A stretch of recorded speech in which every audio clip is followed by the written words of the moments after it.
This is CGTN, China Global Television Network.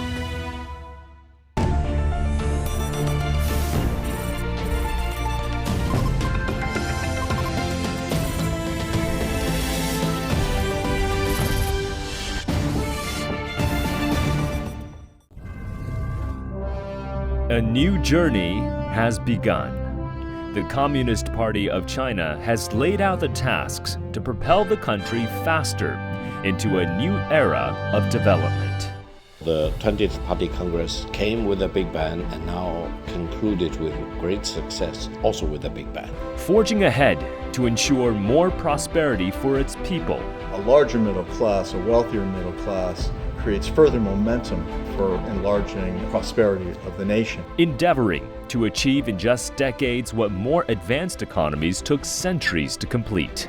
China is blazing a new path of modernization, unlike what the world has seen before. Chinese path or Chinese pathway to modernization, it will reverberate for the coming 5 years and many years beyond. The world's second largest economy has transitioned from high-speed growth to high-quality development. At the heart of it all, a development philosophy centered on the people. I was familiar with common prosperity, the dual circulation strategy. I was able to see more clearly than before just how all of these different things are working together. Join us this week on BizTalk as we take a closer look at China's blueprint to reach its second centenary goal of building China into a modern socialist country in all respects by 2049. Only on BizTalk, only on CGTN.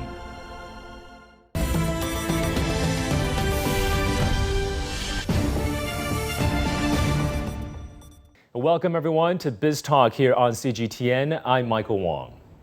Well, the 20th National Congress of the Communist Party of China has reached a successful conclusion. China has laid out the blueprint for future development. Now, during the National Congress, it was announced that from now on, the central task of the Communist Party of China will be to lead the Chinese people of all ethnic groups in a concerted effort to realize the second centenary goal of building China into a great, modern socialist country in all respects and to advance the rejuvenation of the Chinese nation on all fronts through a Chinese path to modernization. So, let's dig deeper into what the National Congress means for China's road ahead and what it means for our international community. To do that, I'm joined by Victor Gao, Chair Professor at Soochow University, and Michael Powers, the Zurich Insurance Group Chair Professor at Tsinghua University School of Economics and Management. Professor Powers also teaches at Tsinghua University's Schwarzman College. Professor Gao, Professor Powers, welcome to BizTalk. Thank you. Thank you so much. China is showing the way for a new path to a nation's modernization, a path to modernization that leaves no one behind. The report to the 20th National Congress of the Communist Party of China elaborates on how China aims to complete its modernization process. This is the modernization of a huge population, of common prosperity for all, of both material and cultural ethical advancement, of harmony between humanity and nature, and of peaceful development. So, obviously, a lot to unpack at the 20th National Congress of the CPC. China has been talking about Chinese-style modernization in the past few years. Professor Gao, why do you think China has chosen these guiding principles for its modernization path forward? Well, I think comparing China today with 44 or 43 years ago, China has already achieved a tremendous amount of economic transformation. We started more than 4 decades ago at very low economic development level, and China's industrial production was very minimum, for example. But now China is already the second largest economy in the world, and already the largest economy if we use purchasing power parity. And further, I think China is the largest manufacturing country, and China's industrial output is larger than the combined US, Germany, and Japanese industrial output combined. So in that sense, we should have plenty of reason to be proud of our great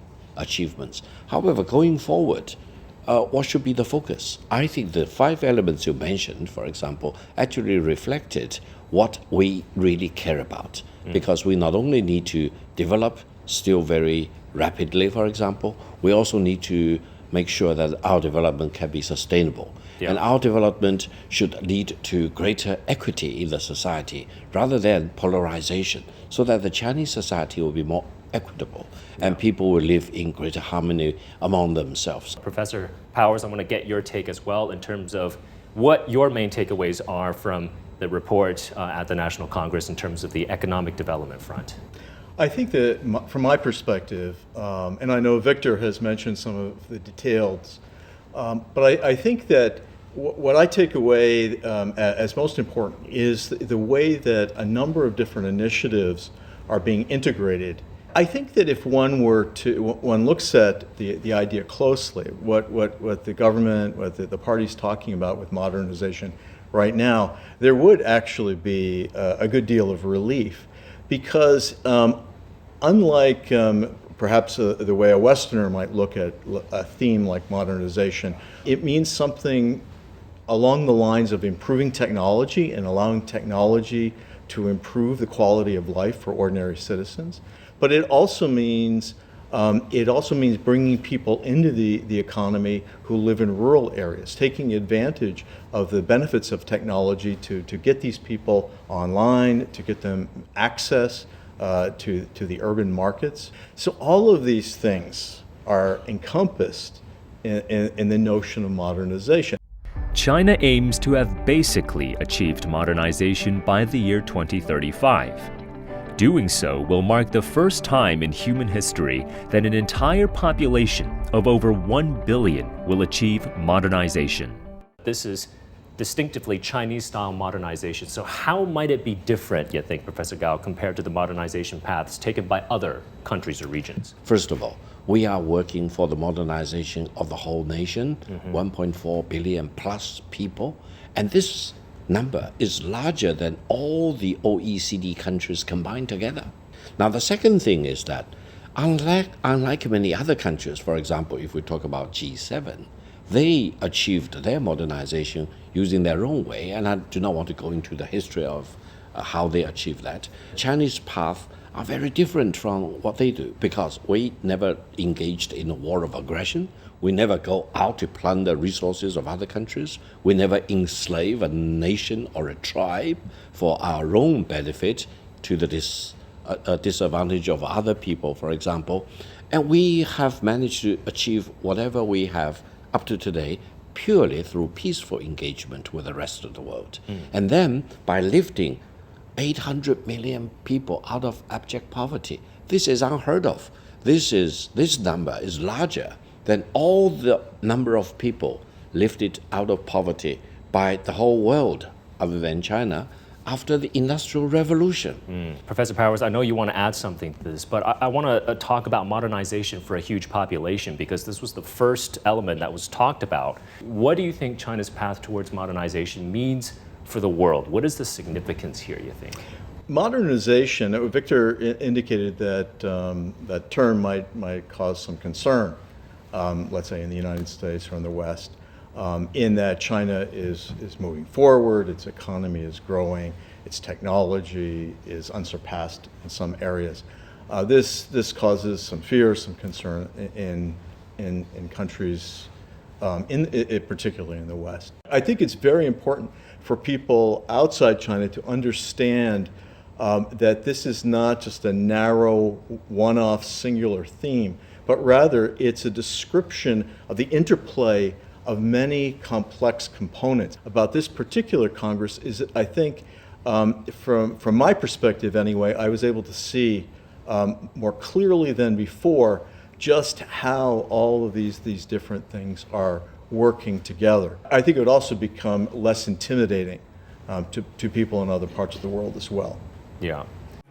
Coming up next, China has moved away from high-speed growth to focus on high-quality development. So what does China mean when it makes this distinction of development that's high quality? High quality development, we used to enjoy very high speed development, and the world knows that for sure. So what is the high quality development? I think this will keep us thinking about it, talking about it, reading about it for many years to come.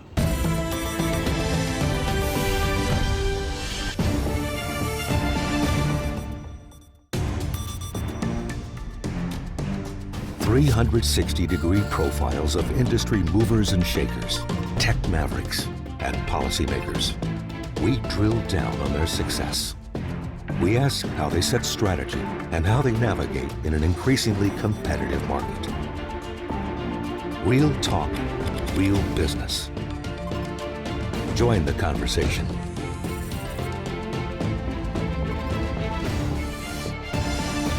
BizTalk, only on CGTN.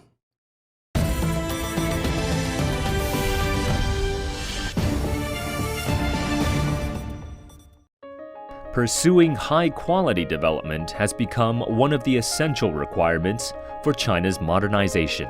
To build a modern socialist country in all respects, China must first and foremost pursue high-quality development. That was one of the key messages from the 20th CPC National Congress, adding that development is the Communist Party of China's top priority in governing and rejuvenating China. At the 20th National Congress, General Secretary Xi Jinping said that China will accelerate a new development pattern and accelerate high-quality development.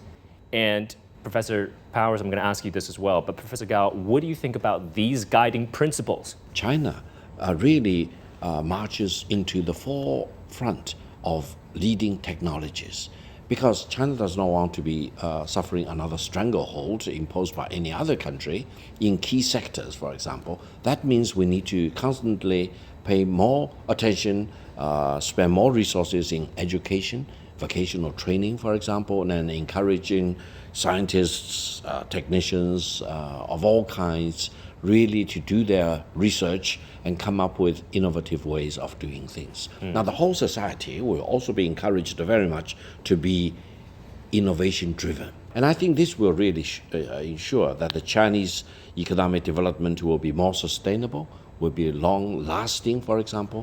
Over the past decade, China significantly increased its economic strength. The country's per capita GDP is now on par with a mid-level developed country. The 20th CPC National Congress determined that China will accelerate the creation of a new development pattern, focusing on the domestic economy and featuring a positive interplay between domestic and international economic flows. High-quality development is so important. And to get there, the new development philosophy has to be applied. So China has this term called the new development philosophy, and that's a development philosophy that's based on innovation, coordinated, green, open, and shared. Professor Powers, what do you think about these guiding principles of the new development philosophy? It's extremely complex. An economy is a very, very complicated entity or organism. It has many facets. And this description of the Chinese program of development and the different components that are stressed is very important, so that we sort of look under the hood and we see how at least some of the main channels of success can be achieved. I would also want to focus a bit on the role of the dual circulation strategy, the impact of high quality production, high quality manufacturing on this dual circulation strategy. The leadership in the country is not going to abandon manufacturing because it's so enthralled by invention. It's going to proceed with a balanced approach, a recognition of the importance of each of these components in the economy, which is sometimes something that is overlooked in the West. I think where people say, well, we can make more money, we can be more successful with less work by providing services, by inventing things, by jumping into the information technological sphere. And then sort of kind of abandoning basic manufacturing. And there is such a thing as high quality manufacturing as well. China has underscored the importance of supply-side structural reform in creating a stronger domestic market. First advocated by General Secretary Xi Jinping in 2015, supply-side structural reform focuses on improving efficiency, reducing overcapacity, cutting excess inventories, and promoting innovation in the pursuit of high-quality development. Speaking of the supply side, at the National Congress, General Secretary Xi Jinping also said that China will make sure that the country's implementation of the strategy to expand domestic demand is integrated with the nation's efforts to deepen supply-side structural reform. Professor Gao, why do you think supply-side structural reform is so important for China to have a better domestic consumption environment? Well, in any market, I think supply and demand should be more realigned to each other in a very rational way. Now, in China, supply side is very important. We need to really do this reform of the supply side restructuring to make sure, first of all, the supply will be made available to as many people or entities in China on equal footing. That means whether you are a foreign enterprise or me as a private enterprise, we will have equal access to all these things, and that lever is controlled by the government. Yeah. And then further, I would say, there is a out of balance situation involving, for example, inventory, or when some enterprises have much higher leverage than others, for example. So I think in a country like China, where the government still plays a very, very important role, they need to reform this supply side equation. And I think this is exactly what Mr. Xi Jinping has emphasized, that we need to really stimulate the demand side so that there will be greater consumption. And then the supply side reform will need to continue. Professor Powers, why is that so crucial to boosting demand in this country, especially, I guess, for the future consumer needs of China? As part of this equilibrium toward which we're striving, of a larger middle class, a wealthier middle class, purchasing more, growing the economy, obviously higher quality goods and services plays an important role there. And as I mentioned earlier, the people producing those higher quality goods and services are going to be earning greater incomes, making more money, and that creates further momentum for enlarging prosperity of the nation. Coming up next, what kind of development does China want? One that offers the people and industries efficiency, fairness, and sustainability. I see how the integration of these various programs is taking place, and how the party and the government, the nation's leaders, intend to bring them together for the benefit not only of people in China, but of people around the world.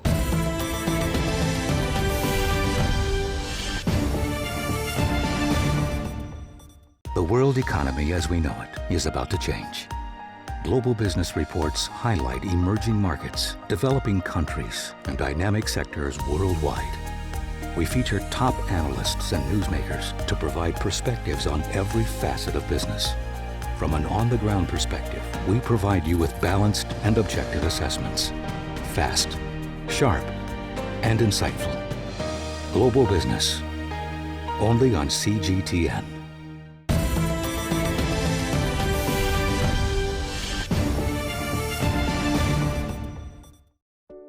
China has made a commitment to its more than 1.4 billion people that no region, no ethnic group, and no one will be left behind in the country's modernization drive. The past 10 years marked the final stages of China's charge to sweep away the millennia-old problem of absolute poverty.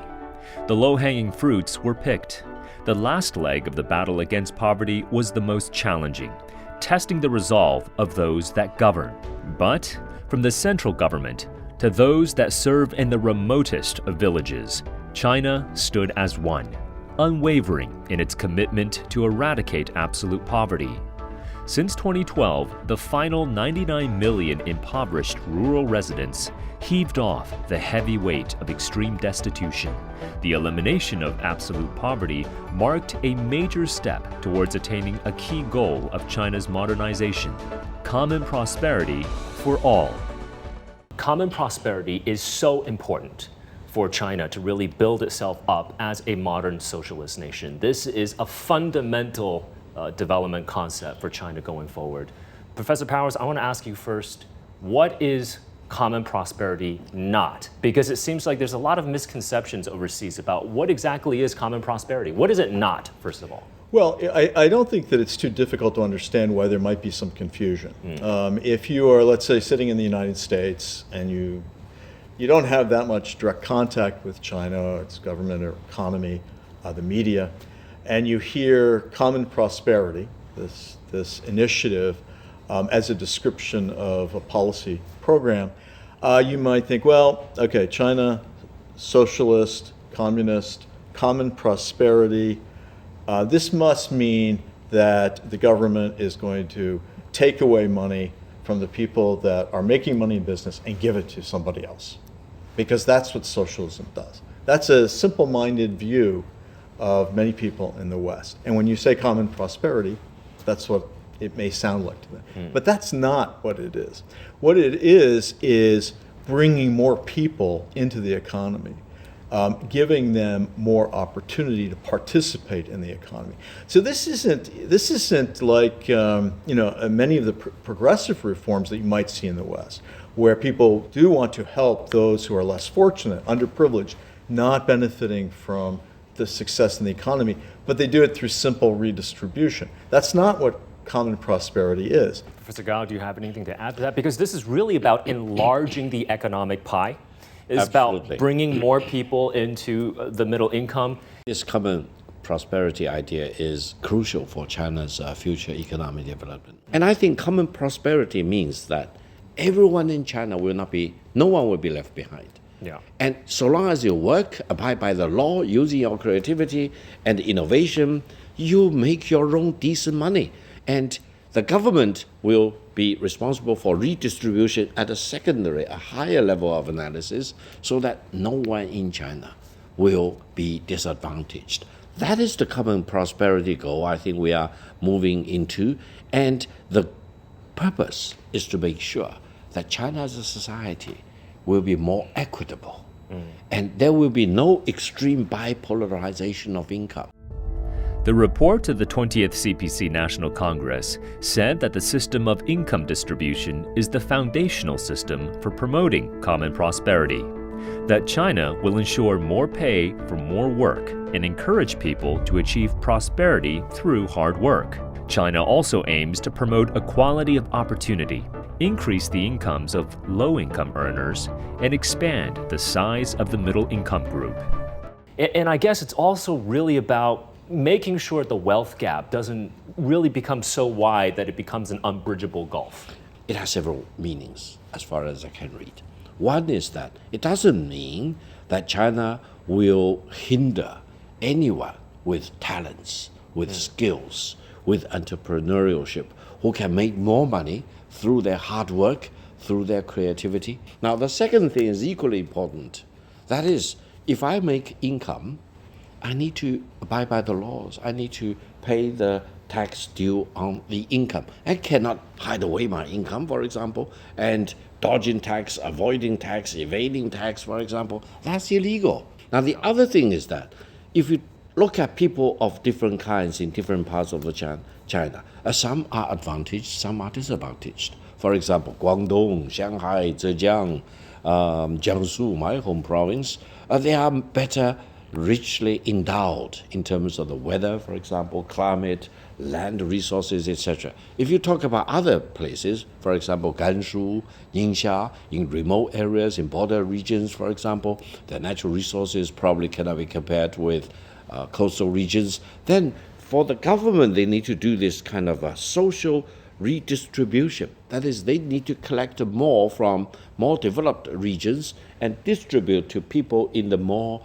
impoverished regions, so that no one in China, in any part of China, need to worry, oh my God, I need to leave and abandon my home to go to somewhere else, because otherwise I cannot really uplift myself. I'll be burdened down by poverty. And I think that's a crucial element, Professor Powers, of common prosperity, is making sure this wealth gap is narrowed, because for certain developed economies, you do see this really wide wealth gap. It's incredibly important, just in terms of human dignity, as you suggested. And I want to emphasize that the sustainability aspect is really crucial. And I think it's something that's intrinsically different between the Common Prosperity Initiative and progressive initiatives that you might see elsewhere in the world. We have better jobs, we have higher end jobs producing higher quality goods and services. They will pay better. This will enable the middle income population in the country to grow. And that middle income population, which will be more prosperous, a larger number of people will be more prosperous. They will also be customers. And they will be customers who will purchase some goods overseas, of course, but also they will provide a very, very important component for demand for domestically produced goods and services. The report of the 20th CPC National Congress called for accelerating China's transition to a model of green development. Green development and promoting harmony between humanity and nature are deemed essential to China's modernization drive. The country has vowed to peak its carbon emissions by 2030 and achieve carbon neutrality before 2060. China's scale means its green development transition has global implications. The country has actively participated in global environmental governance and cooperation to address climate challenges. And for China's development going forward, does it seem like, Professor Powers, perhaps China is rethinking development? Because what China is proposing is that economic development and protecting the environment, these don't have to be mutually exclusive. Oh, I agree. And I do think that the country has been rethinking and continues to rethink development, to reinvent ideas of economic development. It means that the nation is going to have more ability to improve the relationship between humanity and the environment. It means that through better technology, through greener technology, more efficient production, we're going to be able to move forward without as much damage. So all of these things are encompassed in the notion of modernization. Professor Gao, last question to you. You mentioned China's economic output doubling in the past 10 years. Per capita incomes have doubled. Per capita GDP have also doubled. And yet, in the past 10 years, with the doubling of all three elements, China reduced its carbon emissions by 34.4%. Is that going to propel China to become a world leader in green technologies, green development, and green living? Absolutely. China is already the leader in solar panel production, solar power, and wind power, and many other new and renewable sources of energy, both as generator of power from these new and renewable sources, as well as equipment manufacturing. And China is the largest exporter for all these materials, equipment to the rest of the world. However, what China is doing can be further enhanced and improved. And then, given China's manufacturing capacities, mobilization abilities, for example, China can really be the powerhouse in pushing through the new sources of energy of all kinds coming down the road. I would say China's contribution to itself as well as to mankind in green power, green development is the most important thing in the world today. I think that provides a lot of inspiration for other emerging and developing economies to make this green transition as well. Great topic of discussion, great dialogue. Thank you so much for your time, Professor Gao from Soochow University and Professor Michael Powers from Tsinghua University. Thank you. Thank you. Well, the 20th National Congress of the Communist Party of China details China's journey and achievements in the past 5 to 10 years, but it also provides a vision of course forward for a nation of 1.4 billion people. Now, China's journey is also the world's opportunity. The messages from the 20th CPC National Congress make it clear that China's efforts to improve the well-being of its people will also provide tremendous opportunities for the growth, stability, and development of the rest of the world. And that's going to do it for this edition of BizTalk here on CGTN. I'm Michael Wong in Beijing. We'll see you again next time.